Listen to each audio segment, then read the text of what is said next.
상속세 덜 내려고 멀쩡한 회사 주가를 고의로 짓누르는 악덕 기업들. 30년 차 슈퍼개미의 뼈 때리는 폭로와 이를 뿌리 뽑겠다는 정부의 참교육 결론. 개미 투자자라면 이 영상 무조건 끝까지 보셔야 합니다. 저희는 그 세포 분석 자동화 장비와 소프트웨어를 파는 회사이고 주목할 만한 것은 그 미국 상무부 산하의 그 국립표준기술연구원이 주도하고 FDA가 후원하는 그런 이제 세포 분석 표준화 컨소시엄에 들어가 있거든요. 근데 거기에서 그 공정 자동화 장비로는 유일하게 들어가 있는 회사입니다. 그래서 이런 글로벌 시장 진출과 그 사업의 개발을 위해서는 사실은 어느 정도 장기적인 투자들이 필요한데 상장 이후에도 그러한 그 장기 투자 펀드에 대한 제도적인 이득이 있다면 저희 같은 회사가 정말 더욱더 성장할 수 있는데 그 도움이 되지 않을까 생각을 하고 있습니다. 예, 감사합니다. 네, 말씀 잘 들었습니다. 네, 마지막으로 이제 기업, 전문가, 개인 투자자 관계없이 꼭 이제 행사가 얼마 안 남아서 네, 저기 손을 드신 분이 계신데요. 슈퍼개미 이정윤 유튜버님 바로 부탁드립니다. 안녕하세요. 슈퍼개미 이세무사 TV 채널을 운영하고 있는 30년차 주식 투자자 그리고 세무사 이정윤입니다. 저는 두 가지를 말씀드리고 싶은데요. 먼저 개인 투자자로서 거의 IMF 때부터 지금 주식을 한 30년 하고 있는데 한 1년 정도의 상승률로는 거의 IMF 이후에 최고인 것 같아요. IMF 때가 277에서 1000포인트까지 올라갔었는데 뭐 작년 저점이 2280포인트니까 지금 6000 가까이 왔으니까 IMF 때 이후에 거의 최고 수익률이 지금 아마 개인 투자자들은 평균으로 나오고 있고요. 거기에는 뭐 해외 주식이 올랐다라고 평가할 수도 있지만 뭐 다들 아시겠지만 작년 평균 수익, 그러니까 1월 1일부터 12월 31일까지 상승률도 우리나라가 1등이었고요. 올해 1월, 2월, 3월까지도 거의 1등을 달리고 있거든요. 그래서 거기에는 정부의 이런 정책도 굉장히 큰 역할을 했다고 보는데 특히 저PBR주들 중에서 지주회사 또 금융주들 이런 주식들은 제가 30년 동안 투자하면서 주도주로 나섰던 적이 거의 없거든요. 근데 이번에 정부에서 상법 개정안 1차, 2차, 3차를 하면서 저PBR주들 상승이 굉장히 크게 나와서 오랫동안 소외됐던 주식들에 투자했던 분들한테 희망을 주지 않았나라는 생각을 들고요. 같은 관점에서 세무사로서 한 가지 좀 말씀을 드리고 싶은 게 최근에 투자자들은 아직 뭐 법은 아니니까 주가 누르기 방지법에 대해 관심이 많습니다. 그 이유는 뭐냐면 세법에서는 상증법 63조와 뭐 대통령 시행령 54조에 정확히 규정이 되어 있는데 일단 원칙은 시가로 평가를 하고 시가가 불분명할 때 보충적 평가 방법으로 평가하라고 되어 있는데 과연 주식시장에서 시가가 확실하니까 여태까지는 전후 2개월, 4개월로 시가 평가를 하고 상속세와 증여세의 평가 가액을 했었는데 정확한 평가는 맞지만 그게 과연 공정한 가격이냐 공정한 시가이냐에는 저는 좀 의문을 갖고 있거든요. 그 이유는 보충적 평가 방법은 대부분의 비상장 기업들에 해당되는데요. 비상장 기업들이 우리나라에 100만 개가 넘습니다.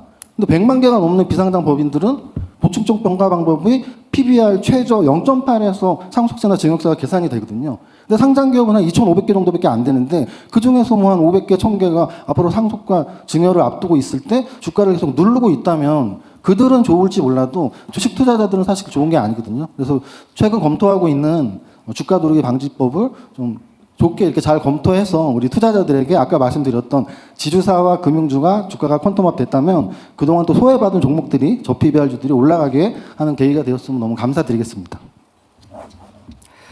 네, 아쉽게도 이제 토론을 마칠 시간인데요.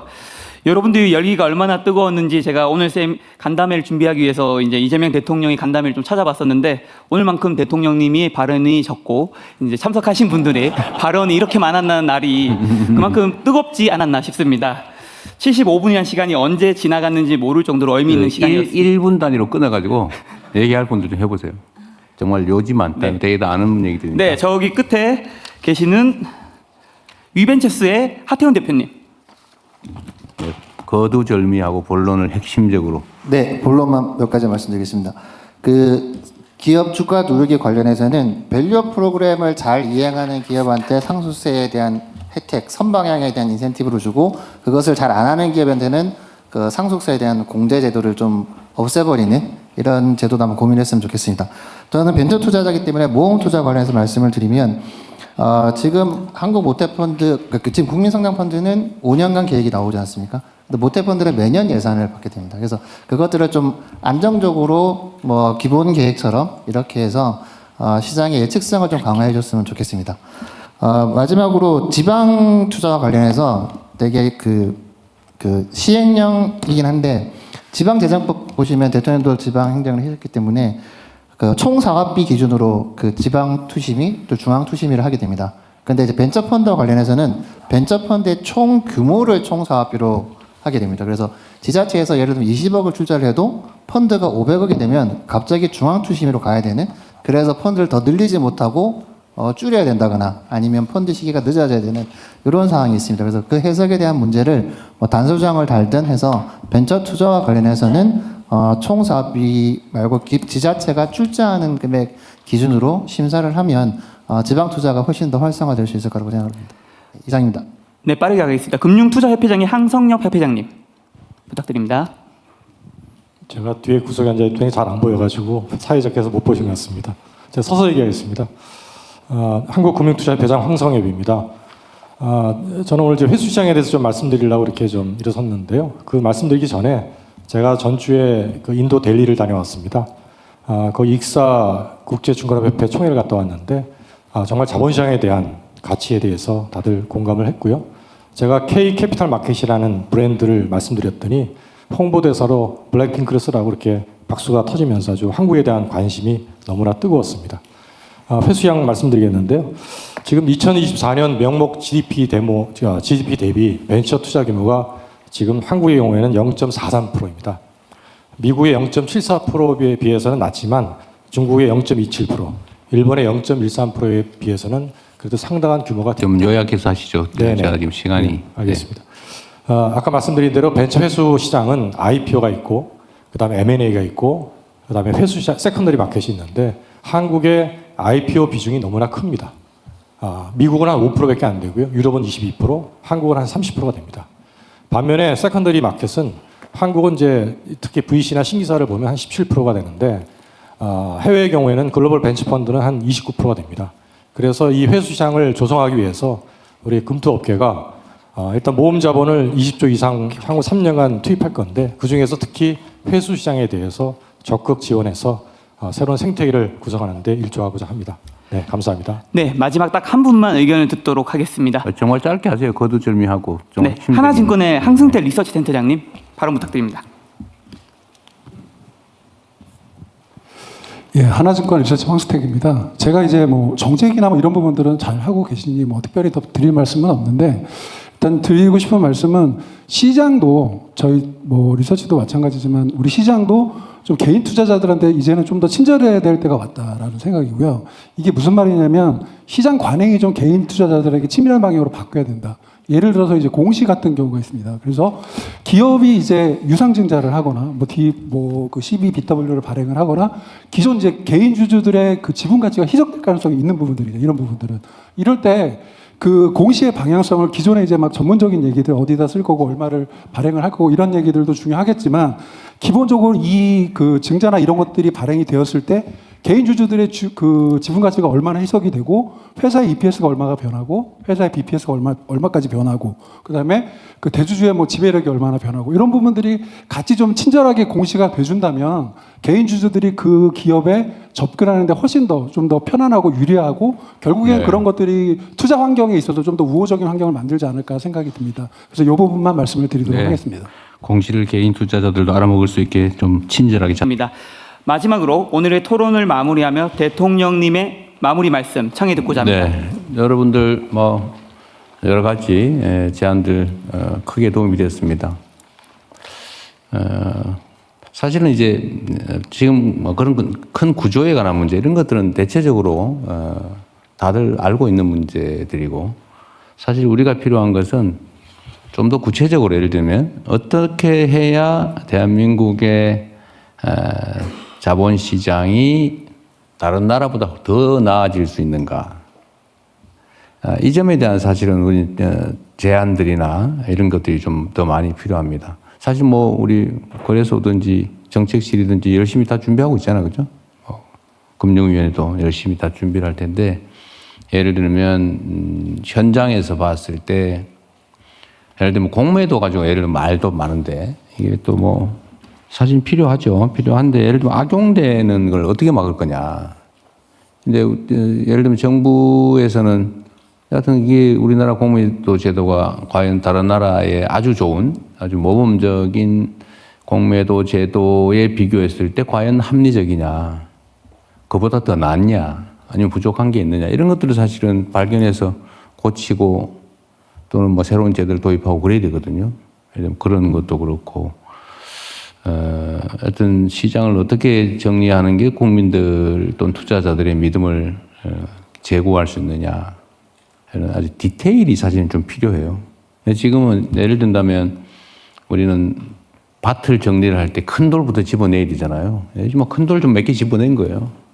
그러나 이제 중간 돌도 집어내야 되고 자갈도 집어내야 되고 그렇게 해야 진짜 옥토가 되죠.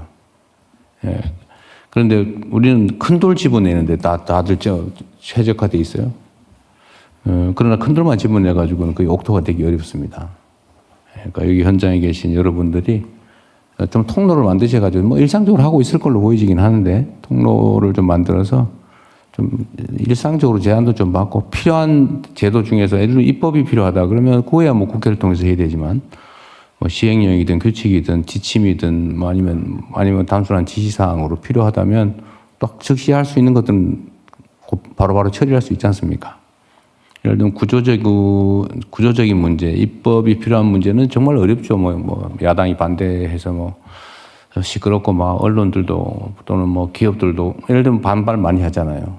왜냐하면 당장 불편하니까 지금까지가 편했는데 그러나 우리가 예를 들면 어떤 제도 개혁을 해서 저는 초기에 뭐 반대하던 이러면 뭐 기업 망한다, 뭐 외국인 자본 다 탈출한다, 뭐 이러면 주식시장 다 망한다 이렇게 주장을 했거나 아니면 그렇게 믿었던 사람들이 아니네, 바꾸니 훨씬 낫네. 예를 들면 수술 받기 싫어가지고 막 버티다가 아프다고 수술하고 나니까 훨씬 건강하고 좋으니까 수술 잘했네 그런 생각이 들잖아요. 사회적 개혁도 사실 똑같은 문제거든요.